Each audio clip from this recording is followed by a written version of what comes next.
¿Usted no se ha preguntado por qué Marcos, porque yo sé que muchos de los que estamos aquí no es la primera vez que leemos estos 6 versículos, comienza el relato en su evangelio de esta manera? ¿No se ha preguntado por qué él comienza diciendo, como está escrito en el profeta Isaías, y comienza a narrar algo y presentar un personaje, cuando la semana pasada yo les dije que este evangelio, que dicho sea de paso, de los 4 evangelios, es el primero, se trata de la vida, el ministerio y la pasión de nuestro Señor Jesucristo? ¿Por qué él comienza diciendo como está escrito? Yo creo que es importante que nosotros podamos ubicarnos en lo que estaba sucediendo al momento en el que Juan hace aparición en el desierto y comienza a predicar. Si este, de hecho, es el primer evangelio escrito, lo que Marcos está narrando es la aparición en escena de Juan el Bautista en el desierto predicando. Pero ¿se ha preguntado usted qué había pasado antes de que eso sucediese?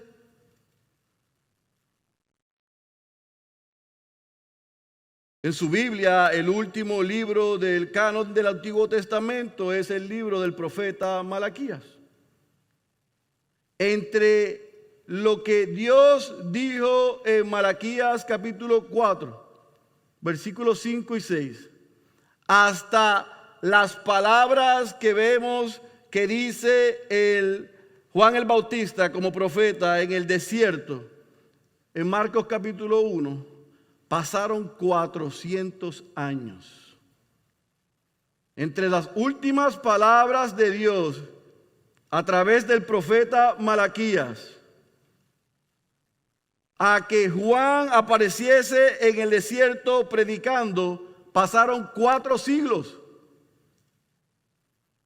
Ese periodo que se conoce como el periodo intertestamentario o los 400 años de silencio, literalmente Dios guardó silencio.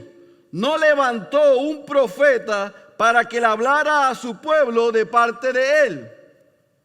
Yo quiero que usted imagine a los judíos por 400 años, por 4 siglos, viviendo la vida de opresión, bajo el yugo, luchando para sobrevivir, sin escuchar lo que ellos estaban acostumbrados a escuchar, que era Dios hablar escuchar a profetas hablando de parte de Dios, disculpe. 4 siglos, 400 años sin Dios hablar. Y de momento aparece en el desierto este hombre llamado Juan el Bautista predicando. Marcos no quiere, y ninguno de los evangelistas, ir directo al ministerio de Jesús sin primero mostrarnos a este personaje llamado Juan el Bautista. Sin embargo, cuando Marcos va a introducir a Juan el Bautista, utiliza la expresión como está escrito. En otras palabras, Marcos lo que está haciendo para aquella audiencia romana, aquellos cristianos en la iglesia en Roma, es que ellos pudiesen ver que no solamente desde Génesis 3 Dios había prometido a un Mesías, a un Cristo, a un Salvador, al Hijo del Hombre, al Hijo de Dios y al Rey de Reyes, sino que Dios también había prometido que antes que Él llegara, iba a venir uno que iba a abrir camino, preparar el camino, anunciar la llegada de ese Rey. Marcos quiere asegurarse que nosotros, que aquella audiencia y nosotros entendamos que tanto Dios se tomó el tiempo en la historia de profetizar hacia la llegada del Hijo de Él, como también había profetizado la llegada de aquel que iba a preparar el camino. Y si usted se fija en el versículo 2, él habla del profeta Isaías. Va a estar en pantalla, pero yo quiero que usted note estos 4 versículos porque son sumamente importantes en la historia. Él habla del profeta Isaías, Isaías capítulo 40, versículo 3. Dios dijo a través del profeta: una voz clama, preparad en el desierto camino al Señor, allanad en la soledad calzado para nuestro Dios. Esa expresión que Dios hace a través del profeta Isaías está basada en lo que ya Dios le había dicho a su pueblo, al pueblo de Israel, antes de salir al primer éxodo de Egipto, en Éxodo capítulo 23, versículo 20, que Él les dijo: he aquí yo enviaré un ángel delante de ti para que te guarde en el camino y te traiga al lugar que yo he preparado. No solamente eso, sino que en Malaquías capítulo 3, versículo 1, o sea, el profeta, el último profeta que habla de parte de Dios antes de que Dios guarda silencio, dice: he aquí yo envío a mi mensajero y él preparará el camino delante de mí. Y en Malaquías capítulo 4, versículo 5, ese mismo Dios a través del profeta Malaquías dice: he aquí yo os envío al profeta Elías antes que venga el día del Señor. Esas 4 porciones que acabamos de leer son expresiones del mismo Dios asegurándole a su Hijo que Él enviaría a alguien delante de Él. Fíjese que en el versículo 2 y el versículo 3 es muy similar a lo que dice en Malaquías capítulo 3, versículo 1.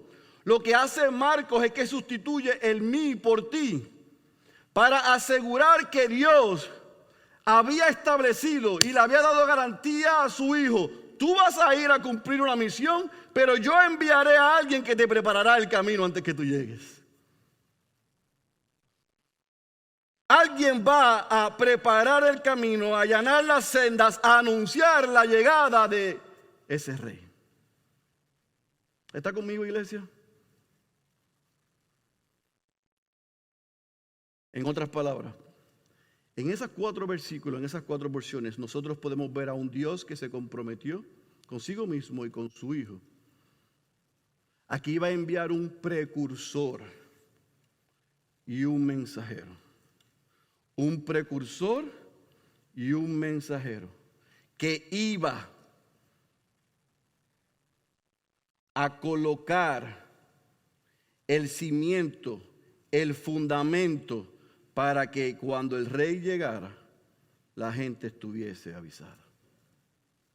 Ahora, yo sé que usted se puede estar preguntando: pero pastor, en Malaquías capítulo 4, versículo 5, señala a Elías. En Isaías 40, en Éxodo 22, en esos 23, 20, disculpe, en Malaquías capítulo 3, nos habla de un mensajero, de uno que va a anunciar. Pero en Malaquías capítulo 4 habla del profeta Elías. ¿Por qué? Quédese ahí, ya mismo les digo. Lo importante es que en esos 4 versículos, los lectores, a través de esa recopilación y esa adaptación de esos 4 versículos, Marcos, en el versículo 2 y 3, les deja saber que a quien él iba a presentar ahora ya había sido anunciado. En otras palabras, no salió de la nada. Aquí llegué yo, Juan, en el desierto, empecé a predicar y nadie sabe quién yo soy. Eso no fue lo que pasó como algunos piensan. Juan el Bautista estaba incluido en el plan de Dios al enviar a Cristo. Ahora, ¿quién era Juan el Bautista? Bueno, otro evangelista, Lucas, en el capítulo 1, él es obviamente de los 4 evangelistas el que coloca en orden los eventos cronológicos de la vida de Jesús. Paralelamente nos presenta que Juan el Bautista es el hijo de Zacarías y Elizabeth. Y Elizabeth era la prima de María, la madre de Jesús. Por ende, Juan el Bautista y Jesús eran ¿qué? Primos. Juan el Bautista se entiende que nació 6 meses antes que Jesús. En Lucas nosotros podemos ver cómo se dan los sucesos del embarazo de Elizabeth de manera milagrosa. Vemos cómo Zacarías responde al embarazo de su mujer. Vemos el nacimiento de Juan el Bautista. Pero también vemos en el capítulo 1, versículos 75 y 76 de Lucas, que Zacarías, el padre de Juan, inspirado por el Espíritu, profetiza y también dice que ese niño iba a ser mensajero, a preparar el camino al Señor, a anunciar el camino de salvación por el perdón de pecados. Si quedaba alguna duda, el mismo Espíritu le inspiró al padre de este niño y garantizó que Juan iba a preparar el camino al Señor. Así que en Lucas usted puede ver eso. Pero cuando regresamos a Marcos, en el versículo 5, parte baja, y en el versículo 6, se nos da una información que muchas veces pasa desapercibida. Y dice en el versículo 5 que Juan aparece en el desierto predicando el bautismo de arrepentimiento de pecados en el río Jordán. Y yo quiero que usted subraye eso. Y en el versículo 6 entonces nos da una descripción de cómo Juan el Bautista estaba vestido de pelo de camello, que tenía una correa de cuero y que comía langostas y miel silvestre. Y si usted es como yo, usted se debió haber preguntado algún momento en su vida o al leerlo ahora, ¿y qué rayos tiene que ver eso? ¿Por qué es tan importante que Marcos nos diga la dieta de Juan o nos diga cómo está vestido? ¿Por qué es importante eso? Bueno, algunos han sacado eso fuera de contexto y han dicho que los hombres de Dios debemos comer langosta y miel silvestre. Y a mí me encanta la langosta, pero no puedo. O que los hombres de Dios debemos vestir como vestía Juan el Bautista.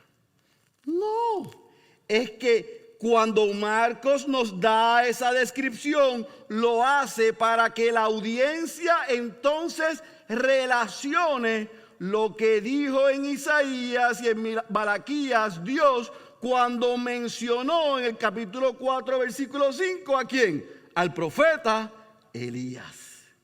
Porque el profeta Elías, según nosotros vemos en Segunda de Reyes, capítulo 2, versículo 6, al momento de ser arrebatado en el carro de fuego por el torbellino, se encontraba en el río Jordán. Y en el Segunda de Reyes, capítulo 1, versículo 8, nosotros leemos cómo estaba vestido Elías. Así que Elías estaba vestido con la ropa de lana de camello, con un cinturón de cuero, y se encontraba en el río Jordán al momento de que el Señor se lo lleva. Y en Malaquías capítulo 3 y capítulo 4, Dios dice que enviaría antes del rey a un hombre que iba a cumplir la función como la de Elías. Por lo tanto, cuando Marcos va a introducir a Juan el Bautista, ¿qué hace? Este es el que Dios había anunciado.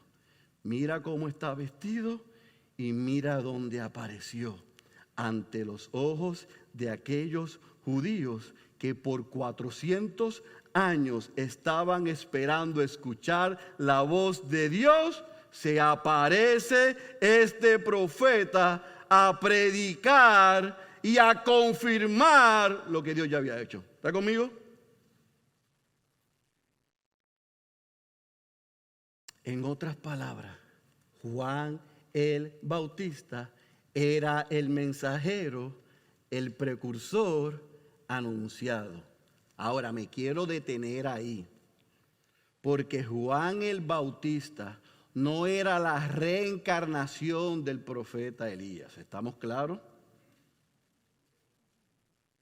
Porque hay algunos por ahí que dicen, no, Elías se desapareció, pero apareció en el Jordán 400 años después en Juan el Bautista. Eso no es correcto. ¿Y cómo sabe usted eso? Porque al mismo Juan le preguntaron si él era el profeta Elías y él dijo, no. ¿Tú eres otro de los profetas? Y él dijo, no. Y más adelante le digo la otra pregunta que le hicieron, porque si no termino el mensaje muy temprano. Pero él aseguró que él no era el profeta Elías. Él venía a cumplir una función como la del profeta Elías. ¿Estamos claros hasta ahí? En otras palabras, regresando a lo que nos incumbe en cuanto al versículo 2 al 8. ¿Por qué es importante?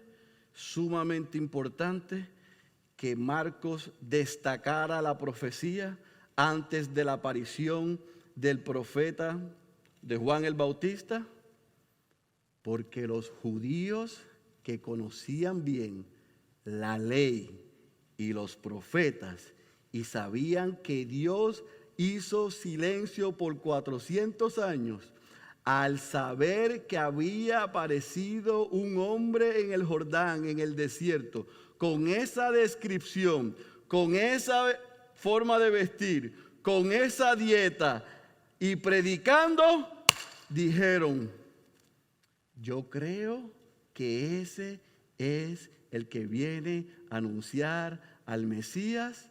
En otras palabras, eso llenó de esperanza a aquellos hombres porque dijeron, el Mesías está cerca.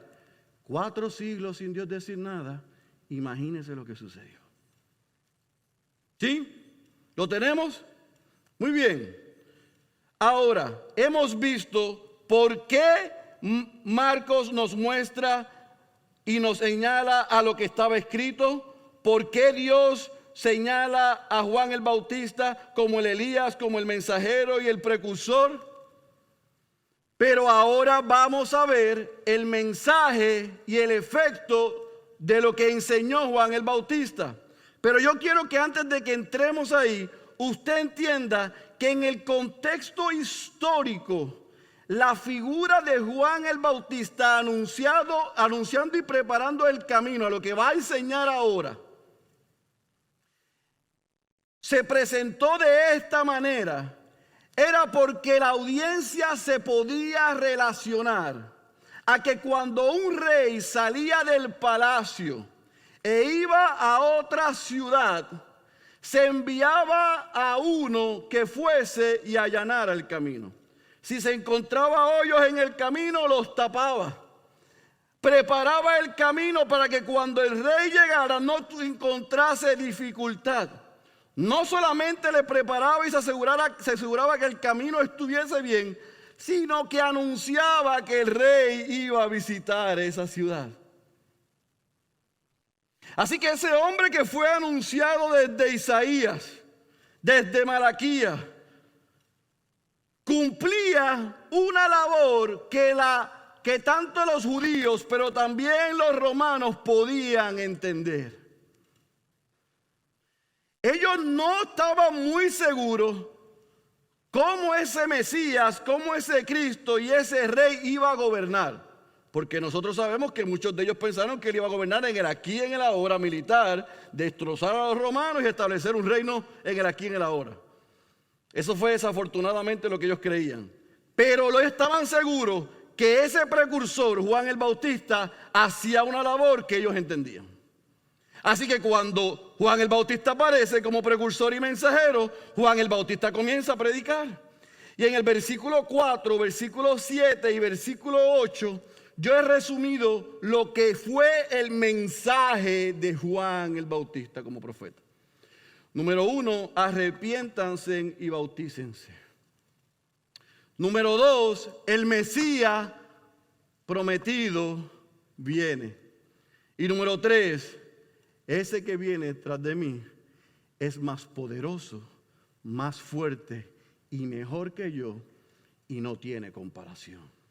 Otra vez, ese precursor que vino y llegó y apareció 400 años después, empezó a abrir camino en el desierto, anunciando y dejándole saber a los que le escuchaban: arrepiéntanse y bautícense, el Mesías viene, y ese que viene es más grande, es mejor, es más fuerte que yo, más poderoso, y él no tiene comparación.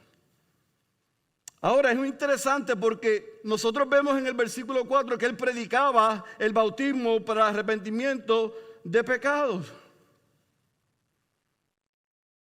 Y el bautismo para la comunidad judía no era algo foráneo, no era algo extraño, era parte de su cultura y de sus rituales.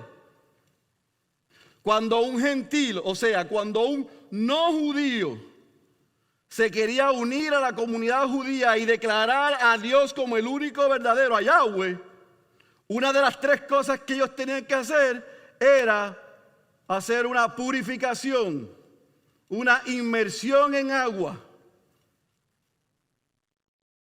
Y eso los añadía, los unía al pueblo judío, al pueblo de Dios, como reconocimiento de que adoran al único Dios verdadero. La diferencia entre ese bautismo que ellos conocían y el que estaba predicando Juan el Bautista ahora era que no solamente incluía a los gentiles que se querían hacer judíos. Él estaba predicándole a judíos y a gentiles: arrepiéntanse y bautícense como una evidencia de que ustedes están seguros y han creído que el Mesías está por venir. O sea, no se bauticen creyendo que yo voy a poder proveerle perdón de pecados. Bautícense porque ustedes reconocen que han vivido de espaldas a Dios. Arrepiéntanse, metanoia, como nos dijo el pastor Suso. Cambien de dirección, mirando con esperanza al que viene después de mí, que ese, como él dice más adelante, los va a bautizar en el Espíritu, los va a sellar para siempre. ¿Me entendió? Por eso es que en Hechos, cuando estudiamos Hechos, el apóstol Pablo le preguntaba a los discípulos de Juan el Bautista: ¿en qué bautismo fueron bautizados? Y ellos le dijeron: ¿en cuál? En el de Juan el Bautista. Y él les dijo: pues se tienen que bautizar otra vez, porque el Mesías llegó, murió, resucitó, y para ustedes ser salvos, ¿qué? Deben bautizarse. En otras palabras, por la experiencia interna, deben hacer la expresión externa de ir a las aguas. Pero en este momento y en ese contexto, el mensaje, el anuncio de Juan el Bautista, ¿qué produce? Bueno, el versículo 5 nos dice lo que produjo. Sacudió a Judea y a Jerusalén. El versículo 5 nos dice que toda la región de Judea, Jerusalén está en la región de Judea. Claro, eso es una exageración literaria, porque no literalmente toda Judea y Jerusalén fueron al desierto y al Jordán.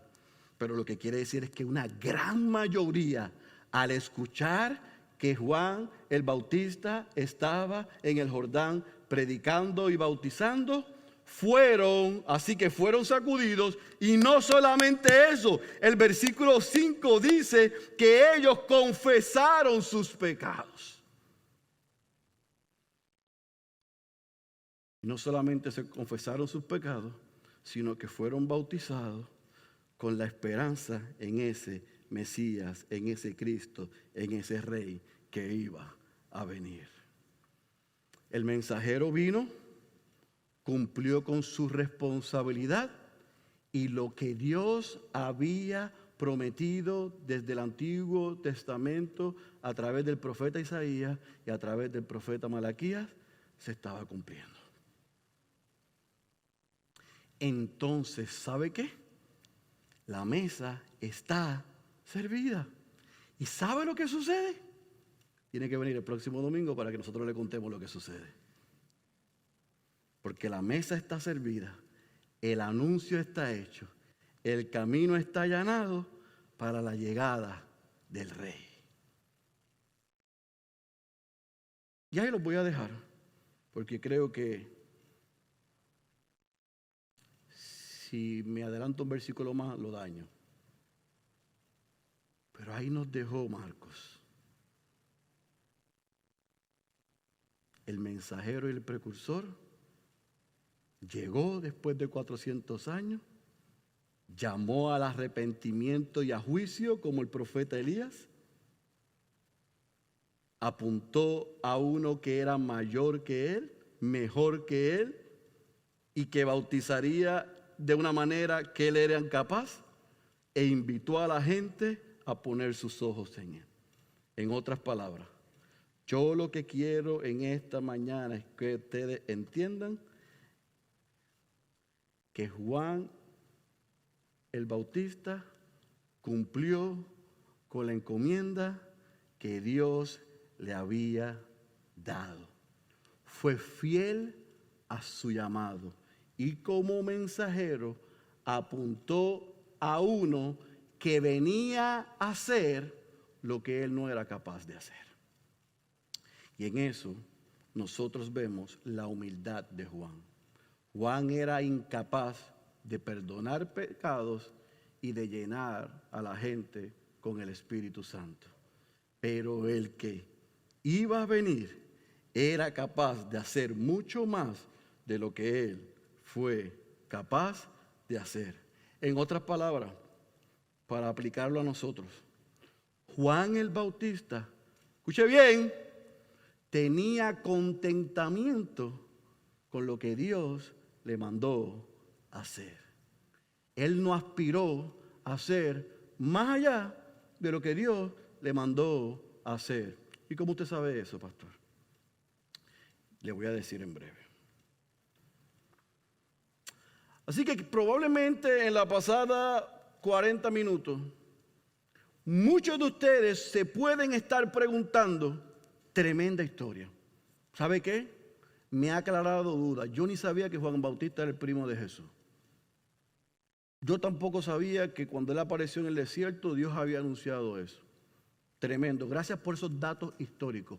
Pero déjeme decir una cosa, pastor, por si usted no lo sabe. Ya Cristo vino. Y ese que él estaba anunciando ya vino y a mí me salvó.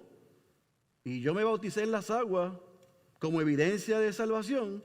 Y yo tengo el Espíritu Santo porque usted nos enseñó que cuando nosotros venimos a Cristo somos sellados por el Espíritu Santo. En otras palabras, este mensajito de 6 versículos no nos aplica a nosotros. Si por alguna razón algunos de ustedes piensan que esta porción de 6 versículos no nos aplica a nosotros, nada más lejos de la verdad. Porque en Juan el Bautista nosotros podemos ver que estamos como cristianos siendo emplazados todos a que somos mensajeros. Todo cristiano es un mensajero, un portador, un embajador de un reino y de un rey. Todo cristiano que ha sido perdonado sus pecados, que ha sido justificado y está creciendo en gracia y creciendo en santidad, está emplazado por Dios a emular a Juan el Bautista. Cada uno de los cristianos estamos llamados a emular a Juan el Bautista porque nosotros también tenemos un mensaje que compartir. Porque cada uno de nosotros, individual y colectivamente, tenemos un anuncio que dar. Y ciertamente como cristianos tenemos que decirle al mundo la mala noticia. Que si siguen viviendo de espaldas a Dios y siendo ellos sus reyes, la ira de Dios está sobre ellos. Pero nosotros como embajadores, mensajeros y precursores también tenemos la buena noticia. Pero Cristo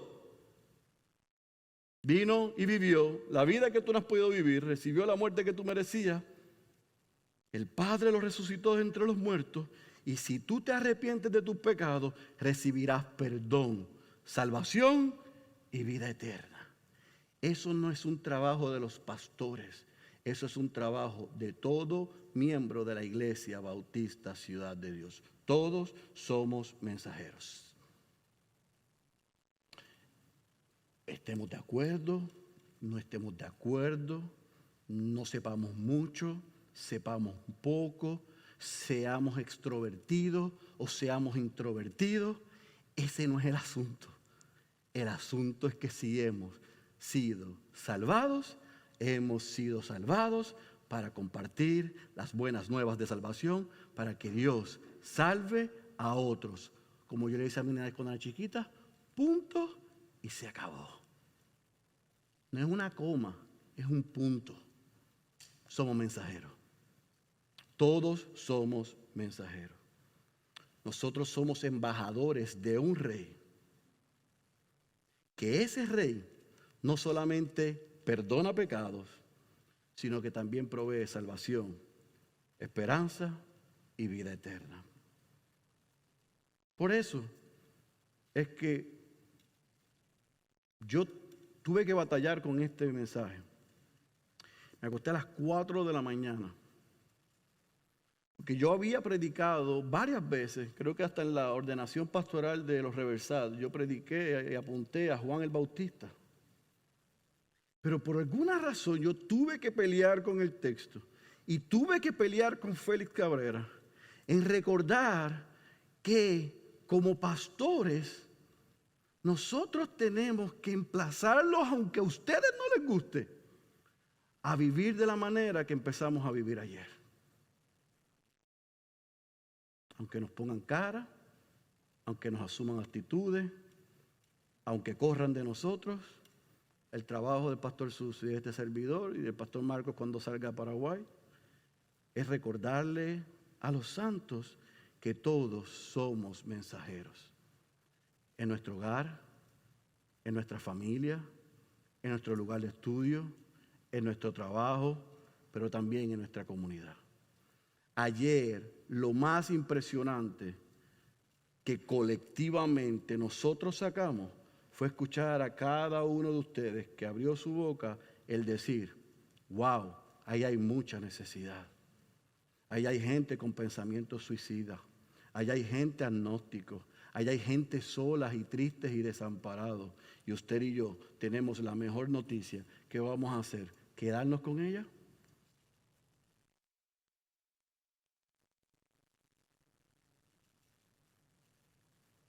¿O vamos a cumplir la comisión y ir a ese lugar, e ir a nuestra familia, e ir a nuestros amigos, y a nuestros compañeros de trabajo, y en todo lugar a decirle, aunque tú estás sin esperanza, yo he conocido a aquel que da la única esperanza, salvación y vida eterna?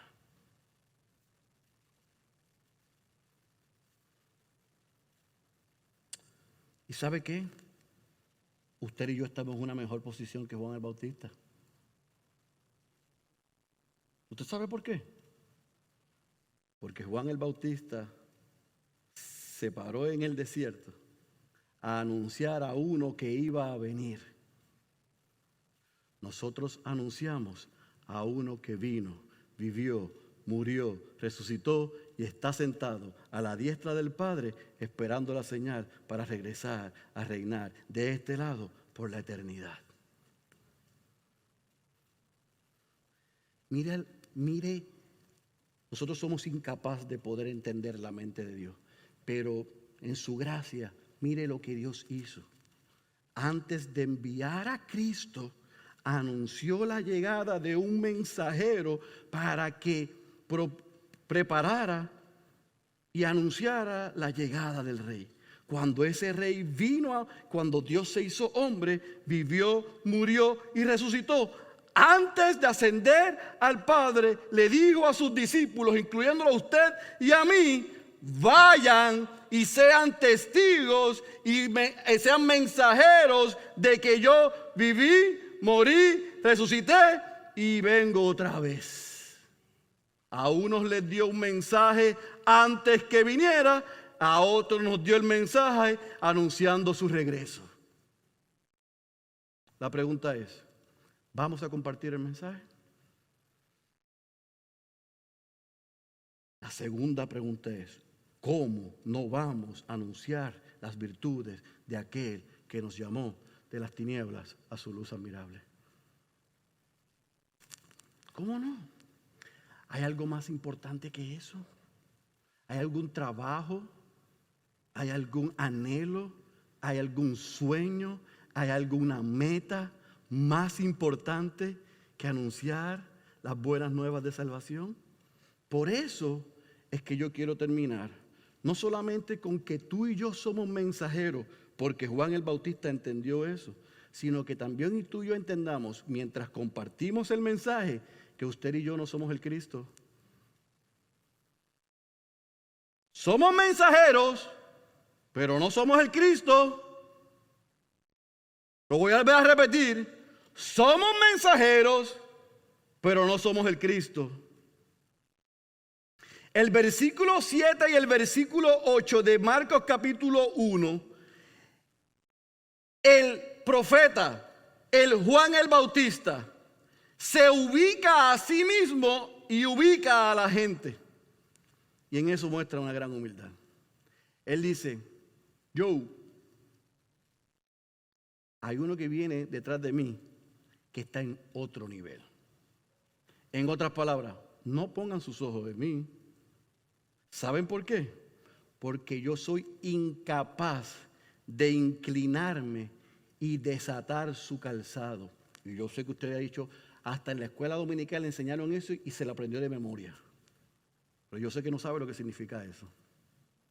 Los maestros le podían pedir a los discípulos que hicieran de todo, menos que le desataran el calzado de los pies. Porque ese era trabajo de los esclavos.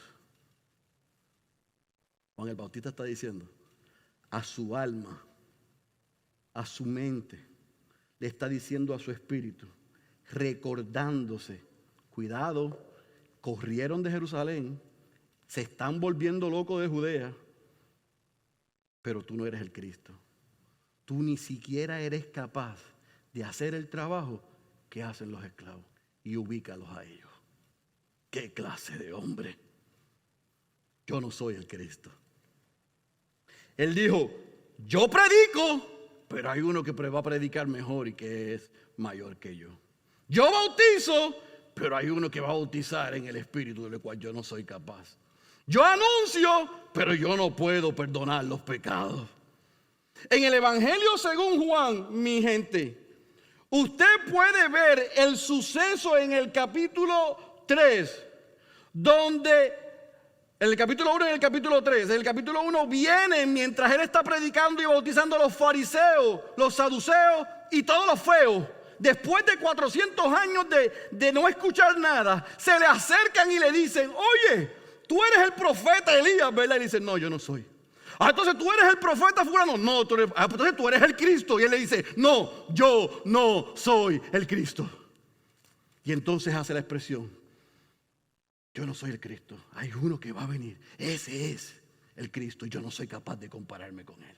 Ahora, piense por un momento, porque yo le di un poquito de relato. Él pudo haberle sacado ventaja, como aquí en Puerto Rico, que todo el mundo tiene padrino y se bautiza. Él pudo haber dicho, ¿tú sabes qué? Yo soy el primo de Jesús.